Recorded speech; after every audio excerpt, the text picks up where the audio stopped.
Good morning guys, nandito tayo ngayon sa aking farm. Mangunguha tayo ng ating mga gulay-gulay kasi magcha-chapsuy tayo dahil darating si ate tati. Kaya una guys, titingin tayo kung may carrots na tayong mahuhugot. Pero parang wala kasi parang ang carrots naangat yan kapag may laman Pero ito parang wala silang laman.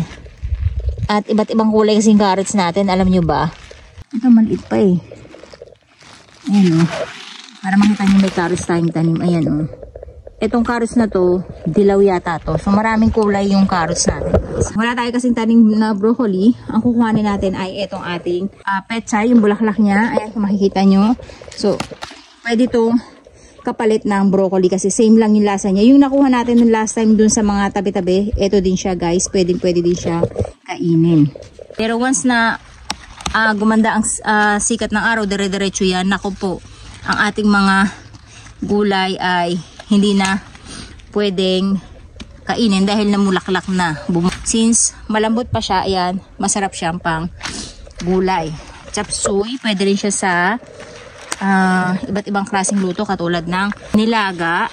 Tapos yung bulaklak niya, maganda dyan, i-stop natin na kasi pag namulaklak yan, hindi na masarap yung ating mga dahon. And then mamayang gabi, magigisa tayo ng ating mga dahon-dahon. Tapos ipoprosen din natin. So ayan guys, ang dami diba? Tapos ang lutong niya kasi masipag na ako mag-dilig lately. So silipin lang natin kasi baka mamaya hindi nasisilip. Okay, ayan guys. So ito hindi na natin kailangan ng broccoli Pagka masipag kayo magdilig guys, malutong yung mga gulay. Kapag hindi sila nadidiligan, bukod sa papait sila, matapang yung lasa nila, ay matigas, makunat. So, kailangan ay matubig kayo. Ang sarap kung maging kapitbahay. Libre na kayo ng ulam. Ayan na yung gulay natin nakuha. At kukuha lang tayo ng ating celery. Ito yung celery natin guys. Kasi bawal silang maarawan, kaya kino-cover ko sila. Ayan. Makikita nyo ang taba, diba? Celery natin. Isa lang tinanim ko kasi sobrang lakas lumago niya, guys. Bumupuno tayo sa ilalim lang. At masarap ang salad nito, grabe, guys. Ayan. Buha lang tayo ng 3. Ayan, pwede na tayo magbenta actually. Ayan na yung pangalawang sangkap natin. So, meron na tayong broccoli. Meron tayong repolyo actually kahapon na nabili. Ayan. Since wala tayong carrots, ang kulay lang naman yung carrots, ang kukuhanin natin ay itong ating red radish. Ayan. Ito yung kapalit ng ating carrots. Para meron tayong konting kulay. Yung kamay ng lola nyo dito sa kabila.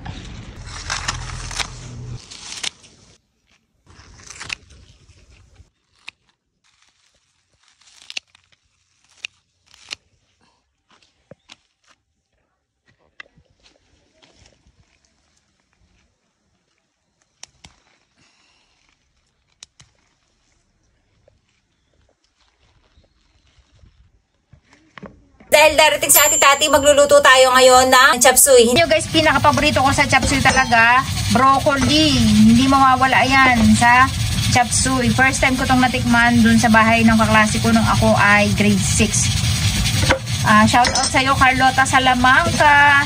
Yan yung best friend ko na kababata ko noong araw dun sa Solis. Tapos first time kong nakatikim ng chapsuy sa bahay nila guys. Nagustuhan ko kagad talaga itong cauliflower. Sa sobrang hirap namin, umuwi ako laging walang ulam. So pag nandun kami sa bahay ng kaibigan ko na yun, pag napunta ako sa kanilang ulam nila, chapsuy, hindi na ako nahihiya. Ang dami kong kain. Tapos parang pag ganito kasi kinakain nyo guys, hindi nyo na need ng kanin halos. Siyempre, maliliit lang na hiwa. Tapos, ilalagay na rin natin dito yung celery. Yung iba ayaw ng amoy nito. Ako, hindi pwedeng wala to. Especially pag pansit, guys. Gustong-gusto ko siya talaga. Napakadali lang magtanim ng celery, guys. Alam nyo ba? Bumili lang kayo sa palengke ng celery. Itusok nyo sa inyong taniman. Lalago at lalago siya ulit. Pero, huwag nyo siyang ilalagay sa arawan kasi ayaw ng celery na mainit na panahon. So, dapat sa medyo madilim para makain nyo siya. So, unahin natin hiwain itong ating mga tangkay. Dito lang din ako sa Japan nakatikim na sinasalad ang celery. Para yung aroma niya, masama natin dun sa ating chop suey. So, ito naman yung ating bakla kanina na pinitas. Ito hihiwain lang natin na paganyan. Madami. Mas okay. Kasi guys, pwede natin itong isahog sa pansit mamaya ni Papa. Mas masarap guys talaga yung chop suey kapag may mga mushroom. Slice na lang natin siya na paganyan. Napakamura ng sibuyas ngayon guys kasi season ng sibuyas. So, hiwain muna natin itong ating tokwa. Mas masarap guys, maglagay tayo ng tokwang pinirito. So, sa pag-chop suey naman, bahala kayo kung anong version nyo. Tapos, meron tayo dito ang puset. Ito yung nagpapasarap talaga guys, yung para lumasa. So, lalagay lang natin dito yung ating puset. Ito talagang chopping board na to, pang karne talaga yan. Kaya kung makikita nyo kulay pink. So, ayan yung baboy natin.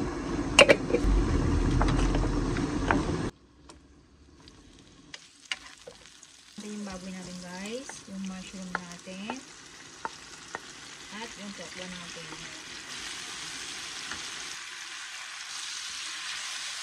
Ating tubig, ayan.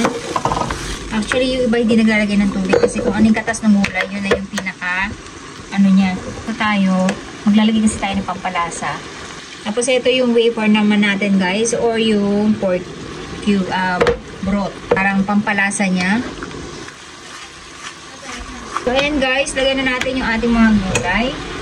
Lagyan muna natin itong ating pusit para lumalasa na sa sabaw. Ayan, yung matitigas ang unahin natin.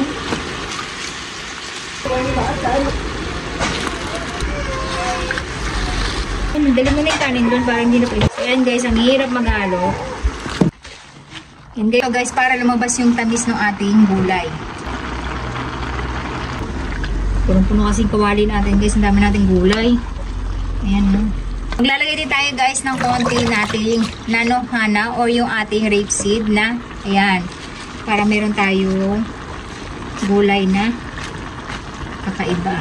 Diba? Napaka-colorful ng ating chop suey. Ayan. Let's eat. Ayan na guys yung ating chop suey. Sa ating tati kahit anong nakain niya. Sabihin ko pala, hindi ako kumakain ng cauliflower eh. Hindi ko kumakain ng cauliflower? Hindi ko siya favorite. Hindi ko siya favorite, pero nakakakain ako. Parang kung magluluto ako, hindi ko siya lalagay. Cauliflower. Nung bata ako, first time ko natin sa kapitbahay, sa kalaro ko. Grade 6 ako. Kain mo to, sinubukan. Wala kami ulam. Tapos sabi niya, kakain tayo sa amin. Nanay kasi hindi nagluluto ng lutong ulam yun eh. Bibili lang yung palagi ng mga puritong isda ganun. First time ko natikman talaga sa bahay niya yun. So, anong luto? Tapos sabi niya, chop suey. Tapos ito yung una ko nakita. Ang dami puro ganito. Tapos yun lang kinakain ko talaga. Sabi ko, masarap pala yung cauliflower. Parang di mo na kailangang magkain. Saka, yan na nakawali. Bye!